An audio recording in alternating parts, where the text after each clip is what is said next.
Secretary Clinton, when you look at the situation in the Middle East right now, what do you think is the principal driver of this, of what's going on? The fact that you have Israel in a war in Gaza, the escalation or seeming escalation in the north. How do you, what do you, give us a sense of how you understand that conflict? Yeah.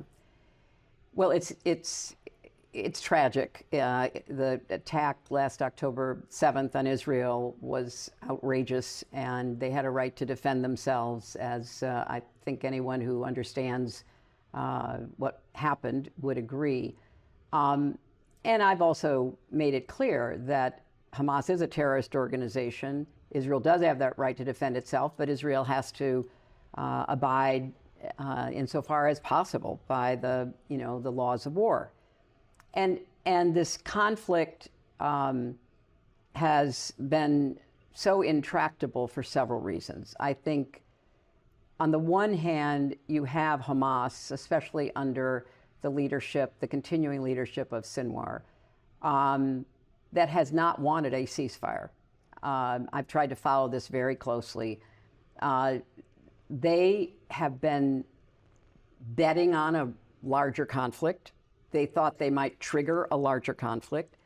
The timing of their attack, I think it's fair to say, was meant to send a message to Saudi Arabia about the potential normalization.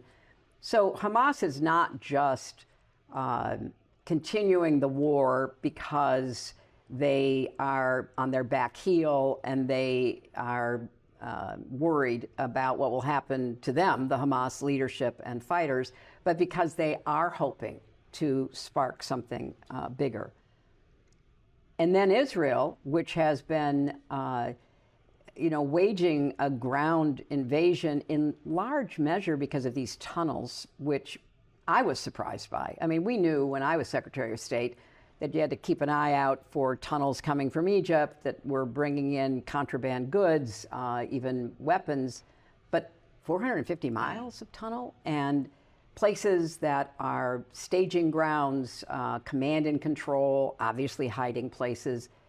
It's very difficult for the Israelis to figure out how the war can end if they have a couple thousand Hamas fighters still hiding in the tunnels. So the idea of the ceasefire, which I have fully supported, accompanied by releasing all the hostages, has been the goal. I know not just the United States, but Egypt, Qatar, others have been working on that. Do you think Prime Minister Netanyahu wants the war to end? I think that he wants it to end on terms that he believes are in Israel's interests and maybe his own. So that's the sticking point on his side. But I believe that if we could get some kind of an agreement, and this has been floated for the last couple of weeks, maybe you give safe passage to some of the remaining Hamas leadership, get them out of Gaza.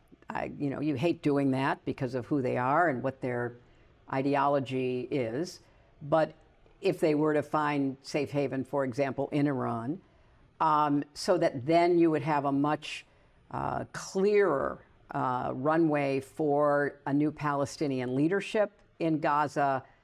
The Arab nations have been in a conversation about coming in to provide security.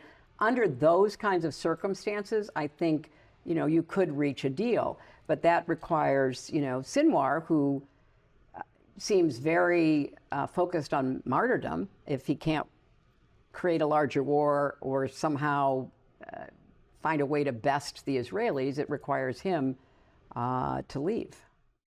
J.D. Vance sort of agrees with you, but talks about it in a very strange and much more punitive way. Yeah, I can't imagine he agrees with me, because remember he said, let the grandparents take care of children. I'm a grandparent. I'm also a very active person. I love being with my grandchildren, but I also have, interests of my own. And so it's not either or. Obviously, I want to help my daughter and son-in-law with these 3 wonderful little kids, but they're very active. They go to work. They need child care support, especially when the children were very young.